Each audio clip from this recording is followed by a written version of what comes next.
Hello, Robert. How's it going? Oh, not too bad, Hugo. How are you? I'm fine, thank you. It's great to be back on SVGA, of course. It's really fantastic, and we got a fun one today, I think.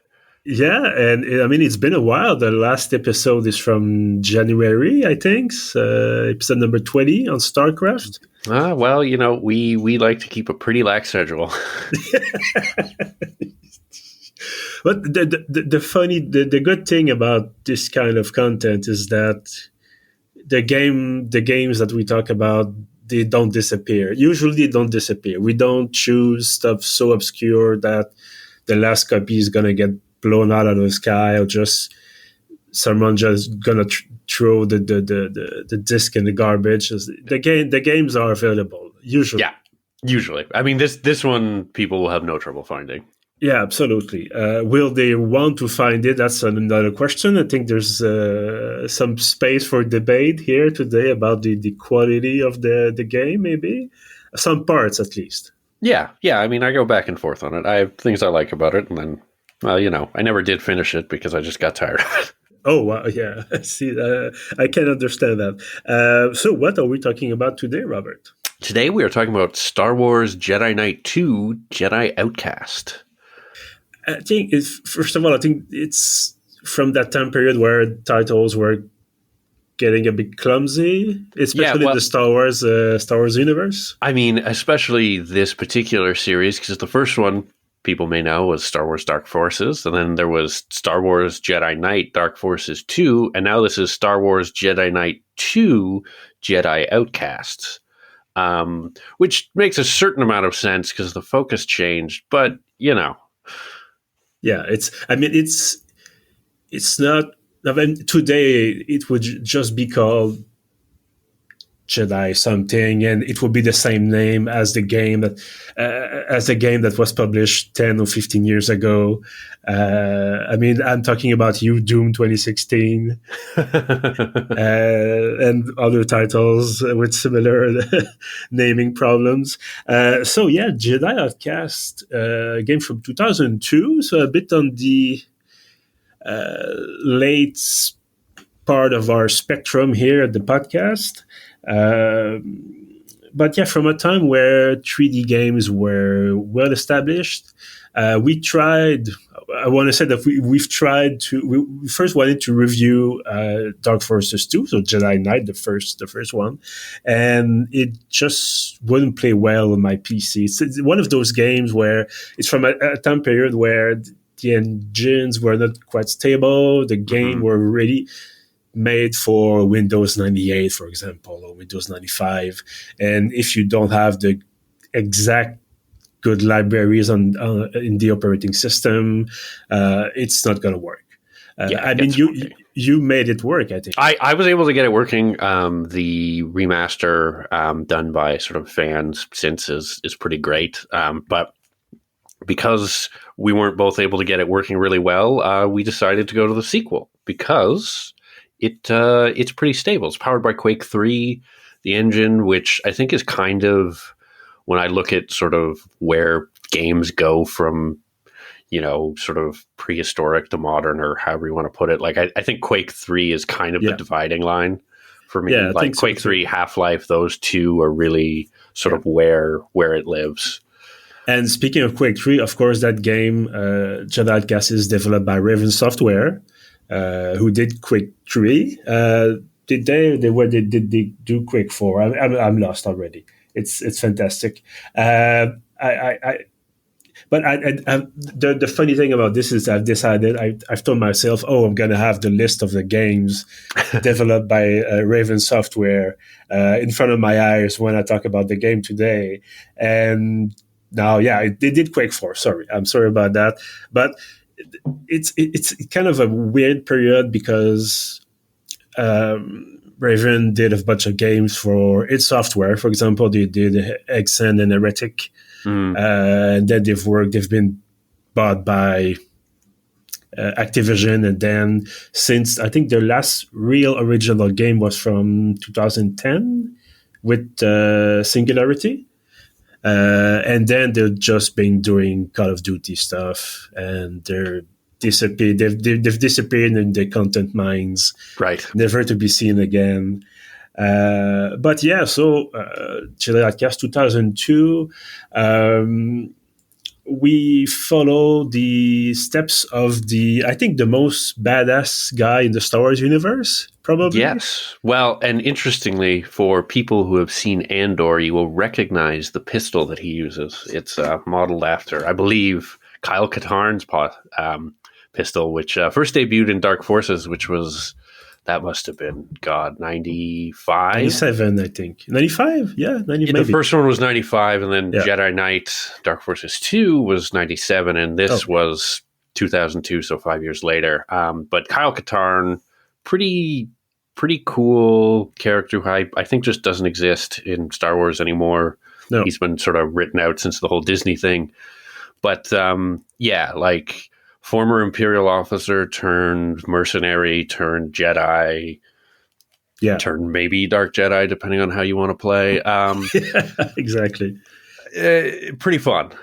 I mean, he has a beard, so that's one positive point. For some people, perhaps, but anyway. But yeah, so in the you did at the time when we still did quick reviews on our Twitter account. You did, I think, a quick review of Dark Forces. Yeah, I did. In the day, and that's a fun one. It's like, think of a more advanced Doom sort of thing set in Star Wars, straight ahead shooter. Maze-like levels you get lost in and try and find secret areas and all that sort of stuff. And you can still find some of that sort of DNA in Jedi Outcast. Like, I find the levels were big on a couple points if people come back and play it, which honestly I think they should, but we can get to that, the pros and cons of it later. But you will find those big levels. There are secret areas. There are also points where you get very frustrated because, like, what am I supposed to do now? I've been wandering around for 15 minutes. So I don't know about you, but at a couple points I did consult a walkthrough because I got tired of just like, okay, where do I go now? What have I missed? Oh, I did that at least 3 or 4 times during the gameplay.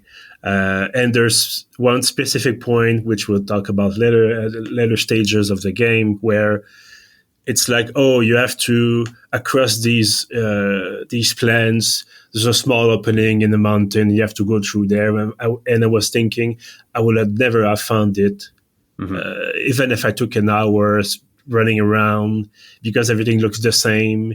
Everything is some sort of blotchy 3D texture that is stretched around a bunch of what is supposed to be rocks under the rain in the mud, and it's like, I just want to be done, man. Yeah.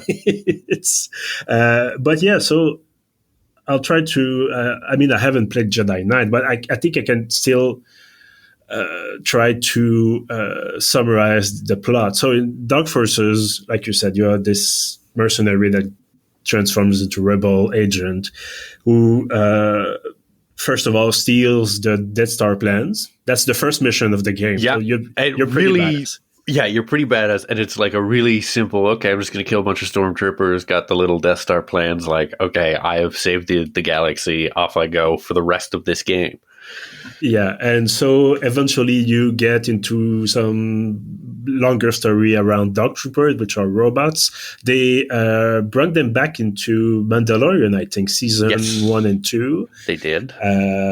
And then, correct me if I'm wrong, in Jedi Knight, you eventually develop Jedi abilities, or so you find out that your father has been killed, and so the game starts off that you're trying to find his killer, and that leads you back to his home on a planet I can't remember the name of, but a Star Wars planet, Jungle Planet, one of those. Yeah, and then you find out that he was a Jedi, and that you in fact are a Jedi too, and you start with a lightsaber, some basic force powers, and then as these things go, you build it up until you're fighting this guy Jarek, I believe, who is a dark Sith Lord who is trying to get to this thing called the Valley of the Jedi, which has this Jedi power stuff. And by the time the second game starts, that's been several years in the past. Kyle has decided to give up the Force because he almost fell to the dark side, and that's kind of where we start. You're just a regular old mercenary again, fighting for the New Republic now because the Empire is dead. Yeah, and eventually some stuff happens, and then you decide to. I mean, we can talk about it. It's been 21 years. Yeah. Your girlfriend is killed. The Jan Horst, who you're working with since Dark Forces, she's also your co-pilot, and then she dies, and then you are about to get really, really angry, and you want to kill the guy that killed your girlfriend. Yeah. And so you go back to the Valley of the Jedi, but surprise, surprise, it was all a plot to take these remnant Imperial forces back to the Valley of the Jedi to create a bunch of proto-Sith warriors. It's like you're forcing the Force basically into people, and so they want, instead of just training people, which can take a lifetime. They want to mass produce Sith warriors to establish a new empire, and it's something we've seen before-ish. It's almost always the same plot. The bad guys want to reestablish the empire, and there's a Sith somewhere in this, and he wants or she wants to have the power, and then stuff happens. Yeah, pretty classic Star Wars story. And helpfully for sort of gameplay development, because you've cut off your connection to the Force, you've got to relearn things. So you start off with very basic powers, and that slowly builds. Yeah. One thing I thought this game kind of lacked was sort of the ability to choose which direction you go with your Force powers, like what you want to upgrade. Whereas in this, it just... okay, for this level, you need to jump a bit higher to do some of these platforming puzzles, so you can jump a bit higher now. And, your lightning is a little better. Oh, now you have a new lightsaber technique, yada, yada. Was it in the sequel, Jedi Academy, where you can decide where you put... or was it in Jedi Knight that you could decide where you put your points? I think it was in Jedi Knight you could actually decide where you put your points and kind of pick sort of dark light powers and that sort of thing. But I think it's... I mean, once again, having never played Jedi Knight, but I think it's interesting to give us access to basically everything, because... I don't think that, well, I'm not sure if it's really ever explained in the lore, in the official lore, right. If I can put this in quotation mark here. But I think that when you are Force sensitive, when you can master the Force, you can do pretty much whatever you want with it, but maybe it's a moral choice instead of a physical limitation. Right. Yeah, and I think that's true. I think the issue with this one is it's just sort of, my playstyle doesn't necessarily, like, I'm not really going to use the lightning that much, for example, and I'd rather put it somewhere else, but, like a better healing power would have been more useful for me. Oh, yeah. I think for everyone. So I think that's one of the parts where it's kind of like, okay, this could be better. Yeah. But, I mean, maybe we can talk a bit about the missions. So, you try to find this guy. He's called the Sun. I've described him to you in a message about 2 hours ago as let me bring back the chat screen here. It's the Sith space dinosaur dude. Yes. So he's a bad guy and he's a dinosaur in space, or the Sith space dinosaur dude. Which is pretty much his home personality, I think. Yeah, he's not exactly a very well-developed character. You sort of see him occasionally. He's, he wants to make you angry. He wants to trick you into doing the Valley of the Jedi stuff. And then he's like, well, I'm just going to redo the Empire thing with a big ship, but now I'm going to make Dark Jedi out of nothing, sort of thing. And so, you try to find this guy to basically kill him, which is not very Jedi-like, but no, it definitely starts out as a revenge mission, not as a save the galaxy sort of thing. But as it sort of goes along, it twists from one to the other, and there are a few sort of plot twists, which we don't have to reveal. But like Luke Skywalker shows up very early because you go and you do some Jedi training at the Jedi Academy, which is actually the sequel to this, is Jedi Academy, where you're just random Jedi, which I didn't play before doing this, and there was one thing I did wonder. Is whether it's fun. It's a fun game, but it's not as fun as you're not playing Cal Katarn, so it's not. Yeah, it's a bit less badass. But I want to hear you about the way the levels are constructed. You said that first of all, like you said, they're quite big. Usually, a mission can take you, even before you get your Jedi powers back, a mission can take you an hour, maybe, even if you're not reloading and dying under fire of a turret or whatever, or just falling down a pit. So usually an hour per mission. I think there's like 8 or 9 of them. Yeah, there's not a ton of levels. They are quite big. You get to visit some, cool places like, Yavin 4 is the site of the Jedi Academy where you meet Luke and you train yourself in one of those sort of Aztec-looking pyramids. And then you go back to Cloud City with Lando, who shows up at some point. And, you start at the very bottom where you basically climb up where Luke lost his hand in The Empire Strikes Back. And that's kind of cool. Yeah, that's pretty cool, yeah. And then you go to, some other places and fight. Well, it's mostly space hangars. It's a lot of space hangars. You do, at a certain space... At a certain point, you're just in a lot of Imperial space hangars, and I think after Cloud City, I find the game started to really drag for me. Where it went from like, oh, okay, this is kind of cool, to like, okay, I gotta kill some more stormtroopers with the. And I think this is where we should talk about is the lightsaber mechanics are not great. Like you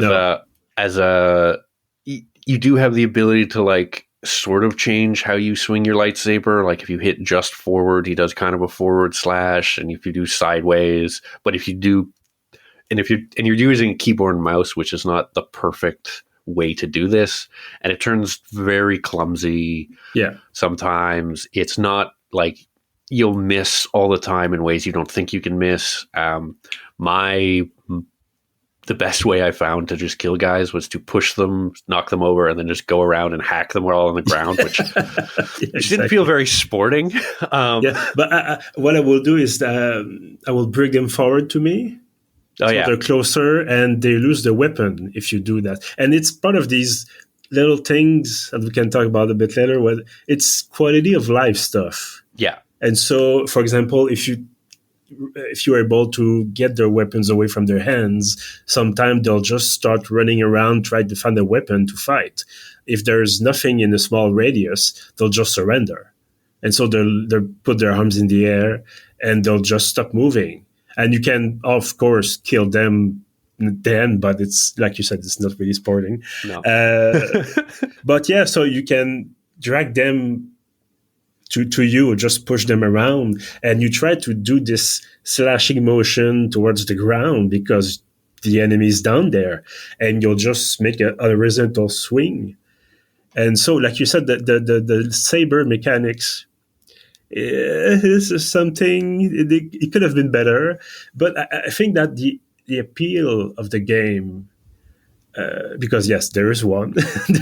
Oh yeah. I mean, we were kind of talking down about it here, but it is actually it's pretty fun for a while.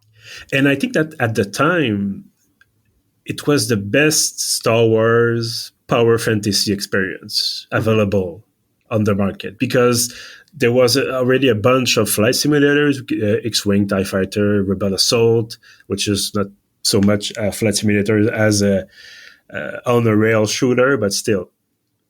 And you had a few shooters, Dark Forces, of course. Jedi Knight was kind of a hybrid, a big clunky hybrid maybe. And then comes around Jedi Outcast with better technology, better graphics. Everything is not a bunch of blocks trying to look like a human. And you have this kind of stuff that you can, like I said, take the weapons away from the stormtroopers. You can chop their arms sometime when you slash them with a lightsaber, and just being able to run around for some time in some parts of some levels, but you can run around, and if you have your lightsaber out, you're untouchable. You're going to block every shot. You're going to kill everyone. If you're hit, you can just heal quickly. And so it's a power fantasy. But after that, or before that, there's a bunch of snipers everywhere. You cannot block their shots. You have a stupid escort mission on Cloud City. It's a bunch of stuff that makes you feel like it's okay, it's realistic, but do you want some realism in a game where you end up having such large force powers that even Luke in the original trilogy did not have them? Yeah, and I think we talk a bit on this podcast, or at least I think I do, about how sort of limitations can sometimes be very positive for a game, where it makes it so you have to get creative for how situations work and how mechanics work. And I think here the limitations of building it in a first-person shooter basically mode. So you do have a bunch of guns, which for the most part you don't use except when you're being sniped at. But anyways, it as a platform, it doesn't make for a great sort of fighting experience where, you compare it to, and this is a little unfair because, these are games that came out in the last couple of years, but like Jedi Fallen Order and Jedi Survivor, the newer ones, which I quite like, which I think is just a function of me having a controller and liking to play controller games like that, which I know we kind of differ there, which is fine. But there, the lightsaber combat is like, you do have a gun at one point, but it's not a first person shooter. It's made as a fighting game.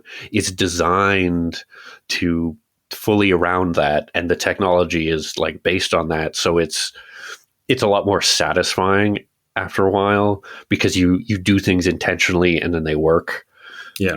Rather than this where it's like with the lightsaber, it's a lot of just sort of really clicking a lot and hoping to make contact rather than trying to, make a specific kind of lightsaber swipe or whatever. You're just kind of hoping you're going to hit when you're near a guy. Yeah. I mean, it's also very touch and go, because for the first two levels, you don't have your force powers back. And then, even then, it's okay. Everybody have guns, so it should be a fair fight. But the way that the AI is programmed to move around, I don't know if you've noticed this, but it's not the same way that Call of Duty shooters have been working, for example, for the past 20 years. There's no one taking cover behind crates. Everybody's sort of running around like a headless chicken, and it doesn't make any sense, and it's really hard to hit those enemies, because if you try the same thing, you're just going to be even less precise. It says the guns are already not really precise in the game, and so for the first two levels, you're trying to, I'm going to try to find my way. Sometimes I get the jump on enemies, so I just mow them down. But eventually, when you get to lightsaber and you can stop blocking shots, that's when to quote someone from the certain science fiction saga, this is where the fun begins. Yeah. But yeah, even then, I think it's the first mission where you can use your lightsabers on Nar Shaddaa. And I think that's the third or fourth level. Yeah, I think it's the third one, and it's. At the beginning, that's fine. I'm having fun and can block laser shots. But then I just go out the first building where I came in, and there's snipers everywhere, and you cannot block these shots. You have to you have to know where the snipers are. Sometimes they're hidden, and it's the kind of weapon where I think 3 or 4 shots will kill you. Yeah. Sometimes even less. So you've been given a really fun toy, and then they're just snatching out of your hands. Yeah. And yeah. And like you were saying, that the gunplay is kind of, the guns are inaccurate, so a lot of it is just hoping your shots hit, or like I would use a lot of the time the blaster pistol. You charge it up, and like you just sort of pixel by pixel try and get like a long distance headshot, and it's kind of goofy. And so the gun stuff was sort of annoying in a sense because you just really want to use the lightsaber. Yeah. And instead you're fiddling around with guns sometimes, and then there's all the platforming. Oh god, the platforming. It's do you want to do you want to talk about the platforming, Robert? Yeah, I mean, so the game has a lot of like jumping puzzles where you have to, make your way through a place, and the levels, especially the non-ship levels, you really sort of feel how dated things are, where it's clearly like you're jumping from a series of things on, like, you're not on a rail, but you are, that like the whole level is just designed as a series of platforms to get somewhere else. And because it's, a keyboard shooter and when you're in the third person, it really doesn't, I don't know. I did a lot of save spamming and like, slipped, got to do reload. Yeah. Oops, I slipped. Oh no, I missed it. And I also found to make a lot of the jumps, you had to get it like pixel perfect. Yeah. For the edge of the one platform to get to the next. So there was very little margin for error, but it also, the jump timing wasn't great, so that I never fully got the like, okay, I'm right at the edge, I'm going to jump and I'll make it. Like it never comes fully naturally. A lot of the times, like on Nar Shaddaa, for example, where you have to jump into that garbage thing to take you to the other part of the level, there's a jump that you're from a little platform to a little platform, and if you don't get it pixel perfect, you're just like, you're falling off without jumping a lot of the time. Yeah. Or you've jumped a little too soon, and so you're not going to make it. And playing that sort of thing now is not as fun as it used to be. Like at a certain point, it's just like, oh god, okay, another jump. It's tiresome. Do you want to hear something funny about the saves coming? Yes. I think on PC, the shortcut for the quick save is F12, I think. Yeah, it's F12. And on Steam, the shortcut for taking a screenshot is F12. Oh. So I have about 300, I haven't checked, probably 300 screenshots of me close to a cliff or on a platform or just somewhere in the corridor in the Imperial space hangar or whatever. Yeah. Looking like a dork. And I'm just dullest screenshots that you can imagine. And it's, I have the exact same thing. I'm glad you mentioned this because it's hundreds of just like, why do I have this screenshot? Oh yeah, and there's a small sound too. There's the click, the camera click sound. So it's like taking a picture of you failing or preparing to fail, and then you have to try again and again and again. Oh god, let's twist this around a bit because there's a bunch of stuff that, like you said, is dated. Is not really working well. What was the funniest, more satisfying parts of the game? So, in your view? I mean, I think the story is actually pretty decent, like as far as, early 2000s first-person shooters, like Lando actually shows up and you get his actual voice, and the actor's name escapes me, Billy D. Williams. Yeah, exactly. And like it's actually him, and like that's cool. Like, there's some good back and forth. They give him lots of lines, and like it's fun.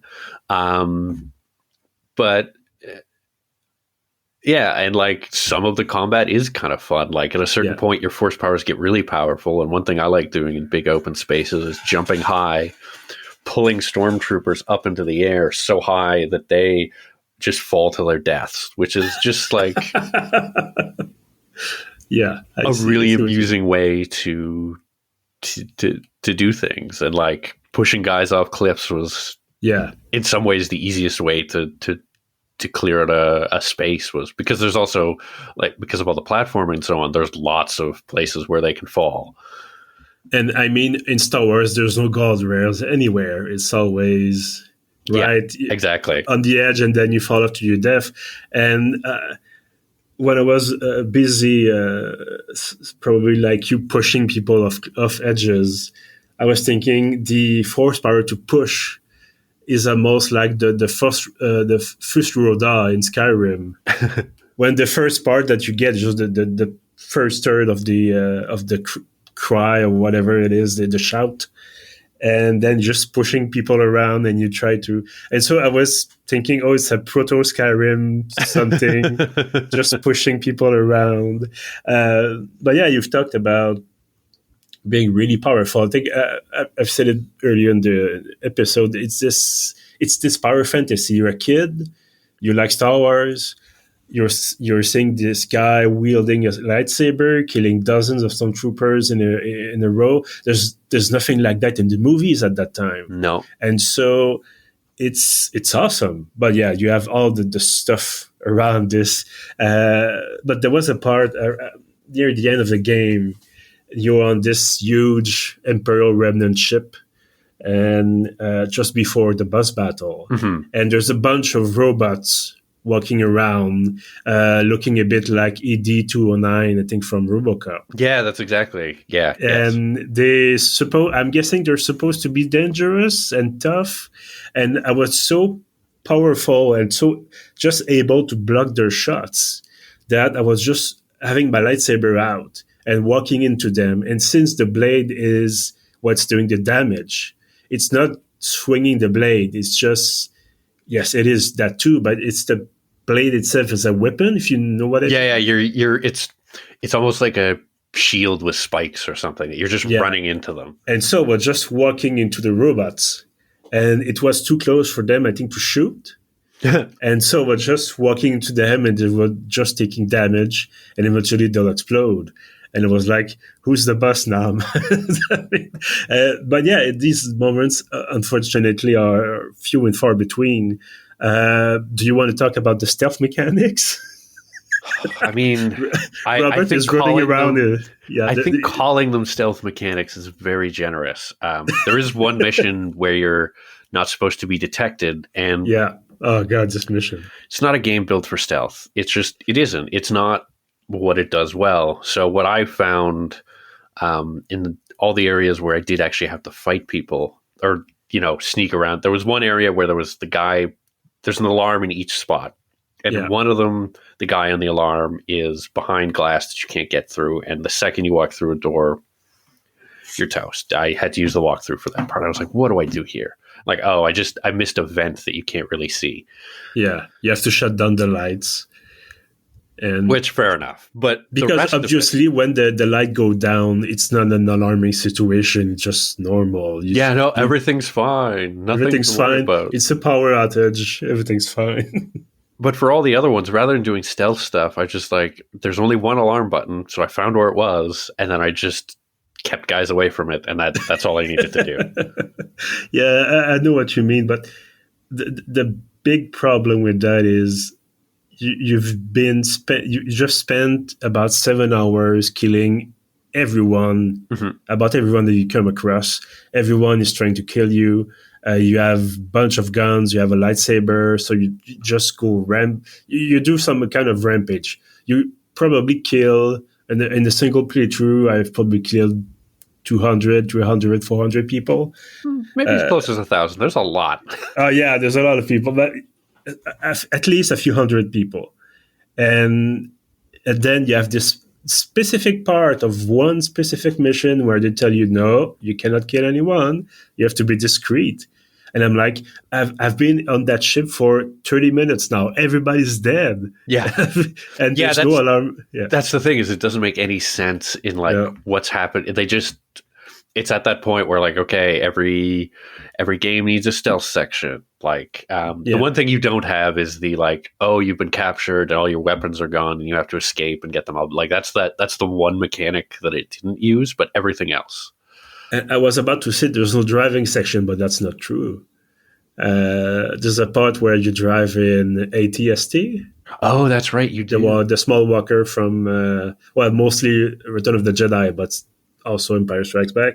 And there's a few turret sections. So yeah, everything that was par for the course at that time, you have to put it in.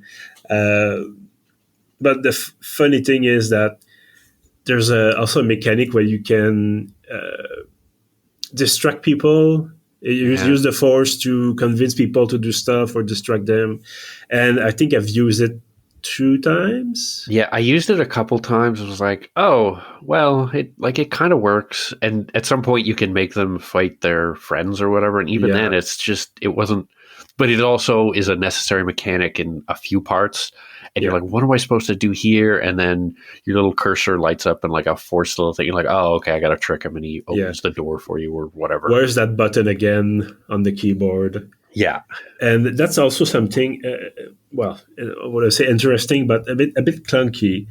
I haven't really played Jedi Survivor or the one that was preceding it, but in Jedi Outcast, you have about 8 force powers, something like that, and it's all mapped to the F keys. Yeah, which is probably the worst place to map them. Yeah, what I did was I mapped like next or whatever and to my mouse wheel and basically treated them like weapons. But that also wasn't great because sometimes you're like, oh, where am I in the wheel? Like, which one do I need? Yeah. I think I've mapped them. I'm looking at my keyboard right now. I think force push was F and force pull was V because that was the 2 most used force powers. And then distract or mind trick was B, something like that. So basically I was using 3 force powers at best in this same part of a mission. And for the other one, I think R was the healing button. Okay, yeah. And because you have to use it. There's a point in the game where there's no elf packs around, there's no shields around, you just have to heal. And it's usually when it's a boss, you usually have to run in circles and wait for the force to fill back in the meter and then heal again. Yeah. Which is a funny thing about that, when you kill the dark troopers, which he actually makes a funny joke. He's like, "Oh, not blue or not black armor again." Yeah, that's funny. But that's a joke. Yeah. We're repeating the black armor thing again. Going back to the well. I see. Yeah. But that armor is supposedly like lightsaber resistant. And anyways, when you kill those guys, sometimes you'll get like a force crystal. I'm like, what do these things do? Like, it just I never understood. It refills your force. Back the force. Which is it like, okay, that's great, but it refills the force like in that second, and most of the time you don't need it like right then because they're dead. Yeah. And it would have been nice if you could like save those for a point you actually did need it. Because most of the time when you do get one, you're okay, well, I'm in an empty room now, and this would have taken me 15 seconds or whatever it is for the meter to refill. So that weird mechanic. I never understood how that worked. There's also a thing with small Bacta tanks. Yes, those were useful. But still, it's because for people who don't know Star Wars, what are you doing here right now? But Bacta is a kind of miraculous liquid that can heal almost everything. And so there's a bunch of these small Bacta tanks around the levels, and you can pick them up. And instead of being instant use like the other med packs that you find, you can use them whenever you want. You press, I think my button was N or whatever, and then it was just using the Bacta tanks. But I think you can hold 4 at maximum at a time. 4. I think it's 5 of each item. 5, but I never saw anywhere in the UI where it was indicated how many I had. No, you had to. if you used your square brackets, and I put a key for just next one because you only get a certain number of items, but it would pop up like your weapons and it would tell you how many you had. Oh, wow, that's not convenient at all. No, it wasn't. And like you get a bunch of other items, like you can deploy turrets and you get... Oh, I never did that. Drones, secret drones or whatever. I did the secret drone once. It wasn't very useful and it couldn't follow me to the point I was like, this would have been useful. So I was just like, okay, well, I won't bother with this anymore. It's like there's a choking force power. Mm-hmm. And I mean, I'm not king shaming anyone, but I never used it in the game. It was never really useful for me. Occasionally useful if you pick up a guy, put him over the ledge, and just let him go. You can just push him around. That's all right. Yeah,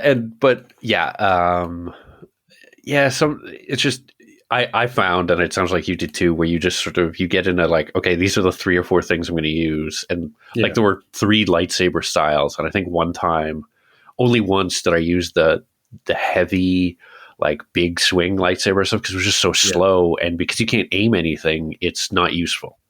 Yeah, exactly. Have you played the? I think you've never played that one before the what we did for the podcast. So, am I right? Or have you played Jedi Outcast before? I had played it back in the. And actually, it's funny. I thought I had played through that whole game when I originally played through it. And I only played till Cloud City because I thought the end of the game, like I couldn't remember the exact end, but I was like, oh yeah, you go running through the city and free everybody from the Imperials. And I thought that was the end. And that is like halfway. Yeah, exactly. So half of this game was entirely new to me. I see. But at that point, I think is about when I got sort of like, it went from fun to like, oh, I got this chore to like, I got to put in a couple hours and see if I can get further and further. And were you able or motivated enough to go until the final boss, or? No, I didn't make it all the way. So I was in the last level in the swamp, and I just kind of ran out of time, and I figured, you know what, I don't want to stay up an extra 2 hours tonight to finish this. Like, I understand. I got enough of the game, and the boss fights were just kind of luck. I found like even more than the regular combat. That like lightsaber on lightsaber stuff was again just clicking and hoping. Yeah, and there's one other bad guy whose name I can't even recall because he's not interesting. He's an admiral. Admiral Fayar. Yeah. It's always the dorky names of Star Wars. The Star Wars, something like that. But yeah, so he appears in some kind of power armor with a shield around it.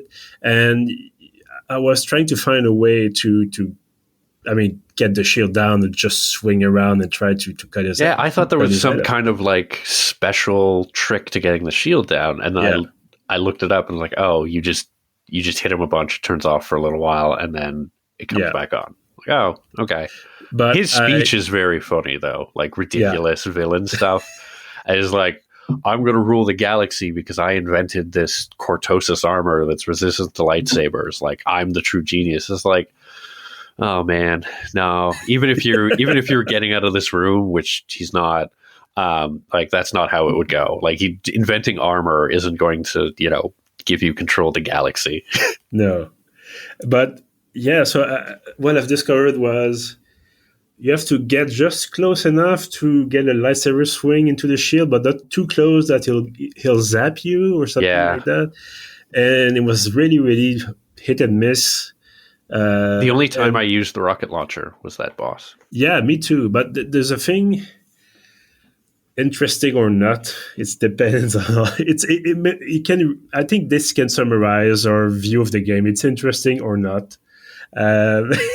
Because there's some parts where, for example, people shoot rockets at you, and then you can just force push them back on the people that were shooting the rockets, and so there's a moment in one of the space bases where you have to take some kind of horizontal elevator.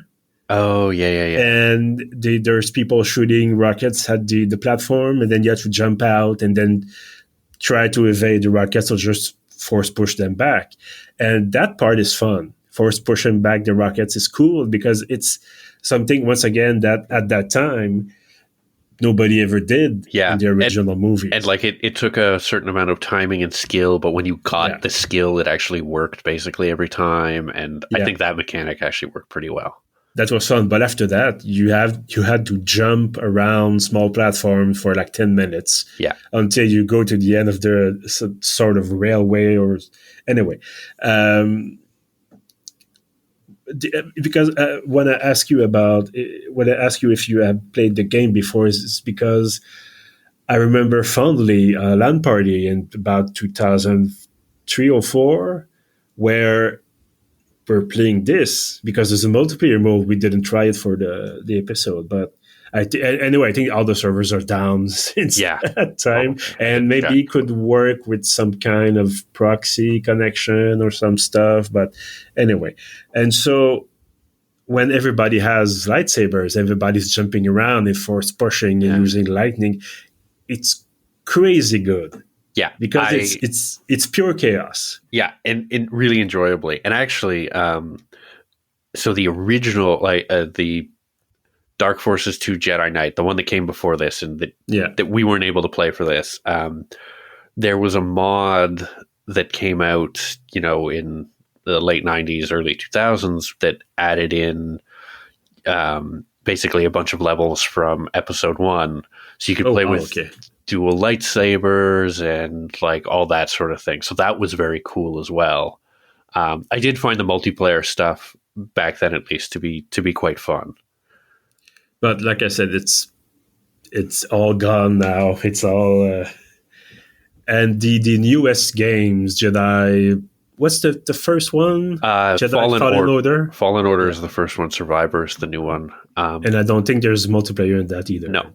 Those ones I really like. Great story, really good mechanics. The platforming stuff isn't as forced, and actually like it works in a way that's doable and interesting, where it still challenges you at points, but it's not like challenges you over like, can you get your timing pixel perfect to the edge of a thing? Like there's a bit of forgiveness there in a way, but things have moved on. Would you recommend Jedi Outcast?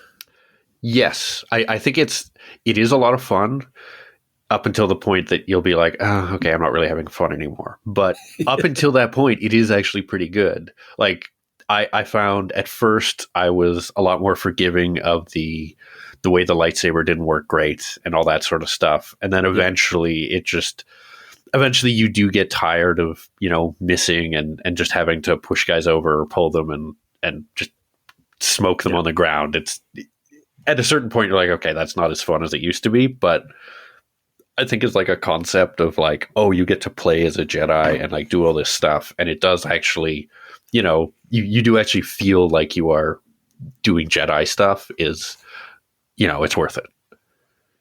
I think I would recommend it too. I mean, well, I think that the Steam reviews, which has 9 stars out of 10, is mostly based on nostalgia. Yeah. I mean, this whole podcast is kind of that. Yeah.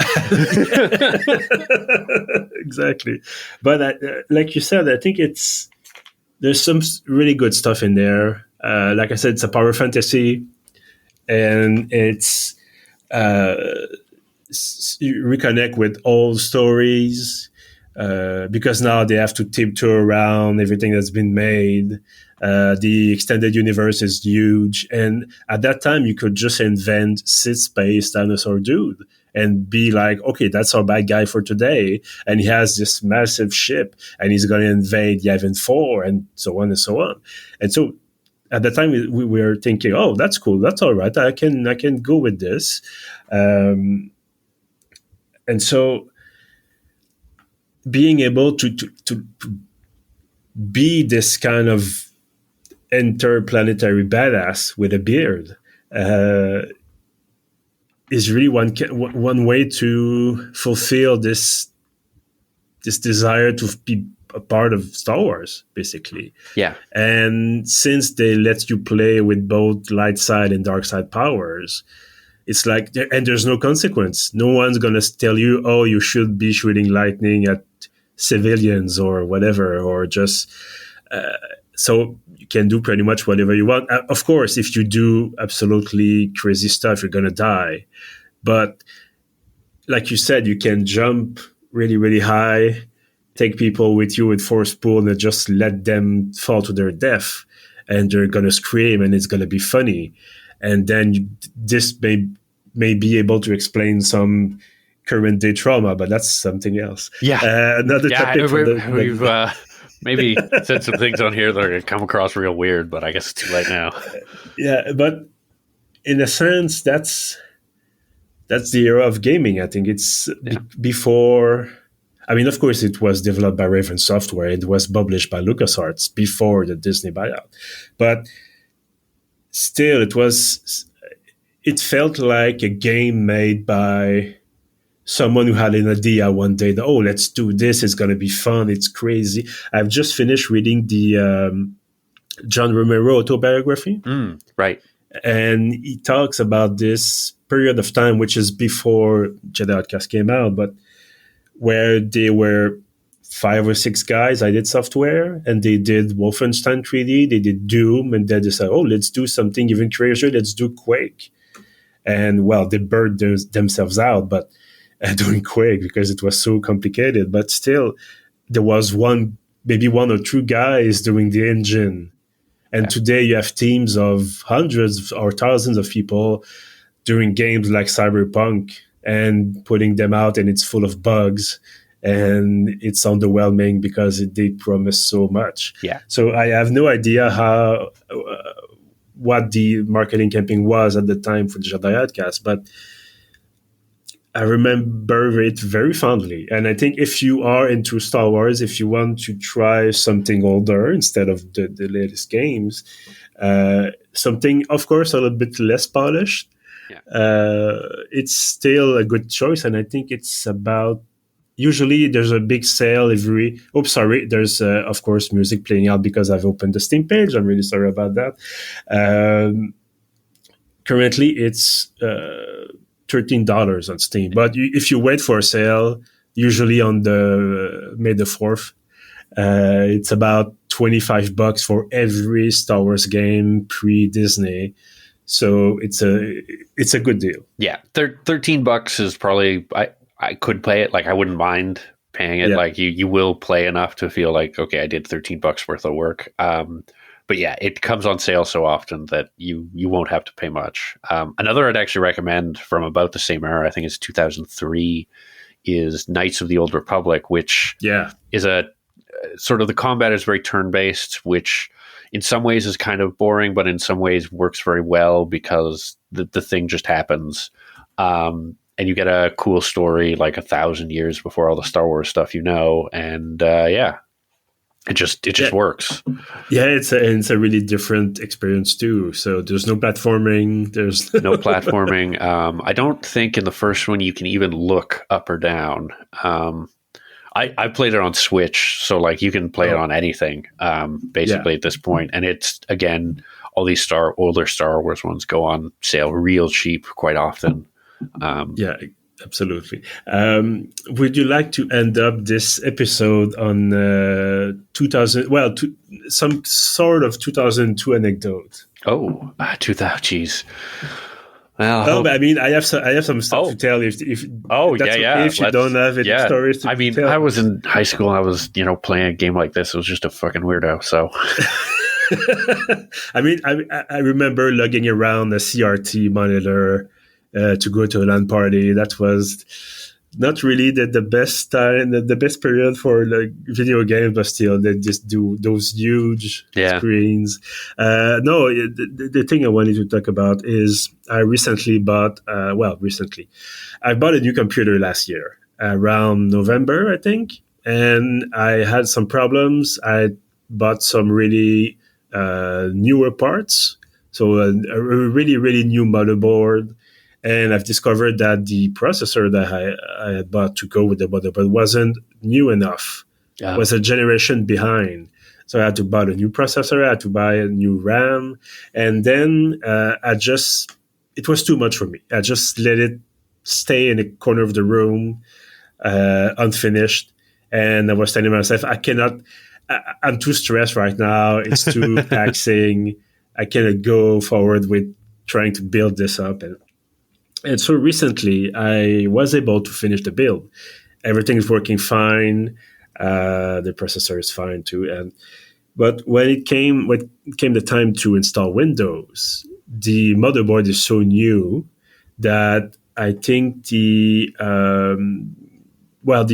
installation files of Windows that you can download from the Microsoft website for Windows 10, for example, are not recent enough to have the network driver on. So it was like being back in 2002 when you had your CD-ROM with your drivers for your motherboard when you installed you built a new computer, because there was no drivers inside that. Your computer Windows wasn't strong. It wasn't developed enough to have all those specific drivers. And so I spent a few minutes trying to I went to the manufacturer's website on my current computer, get the driver on a USB key. And then I felt really like it was, like I said, 2002, 2003, put the driver, install it. And then I had to reinstall Windows for whatever reason. I chose Windows 11. And the problem is, once again, the driver is not there. But when you install Windows 11, you have no choice but to connect to the internet to finish the configuration when you are in the installation process. And so I had to look around on YouTube for a workaround. There is one. But once again, the driver was not there. And even by taking the driver from the manufacturer's website, it wasn't working. And so the thing I had to do, the last step I decided to take before just taking my cell phone and using it as a mobile modem was that I had this little Wi-Fi dongle laying around for a few years in my drawer. Just put this in, and then now it works. But it took me about an hour to figure everything out, and it was like, what's going on here? I mean, it's supposed to just be working. At least the network driver. I mean, it's a basic network card. And so the lesson here, folks, is don't buy stuff that is too new, because you run into problems. Stick with things made in the early 2000s. It'll probably work. Well, maybe not for computers. No. There's ups and downsides. Was this the first game you played on your new computer? I haven't played a game yet. I have installed. I just thought that would be very funny to have like a Windows 11 like super machine. But I mean, it's probably gonna be. Well, I have some new games that I have to try for Kiev, but it could be something like Vampire Survivors, which can run on really almost any system. Yeah.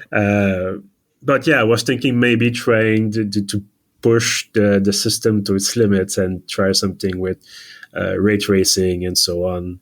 I have a bunch of stuff coming up I have to review. And my current computer is finally coming to its limits, and so we'll see what's going to happen. But it's a saga. It's not just a day's work. It's multiple months program. For sure. Anyway, thank you for being around, Robert, for this new episode of SVGA. Always a pleasure to be here. Even once the game becomes a slog, it's still fun to revisit these things. And thank you for everyone listening right now. Of course, we're always happy to have you around for a new bunch of commentary on nostalgia gaming, retro gaming. I don't know when we'll talk again. I know you have some important stuff coming up, but we'll see when we can meet again and find another interesting game for that weird time between 1990 and 2005. These weird 20 years where everything changed a few times over. Yeah, year to year, things were wildly different.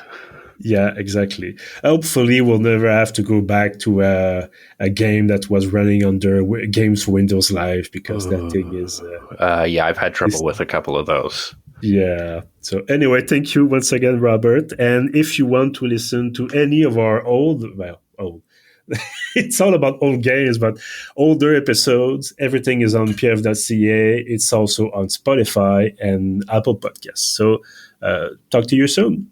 Goodbye.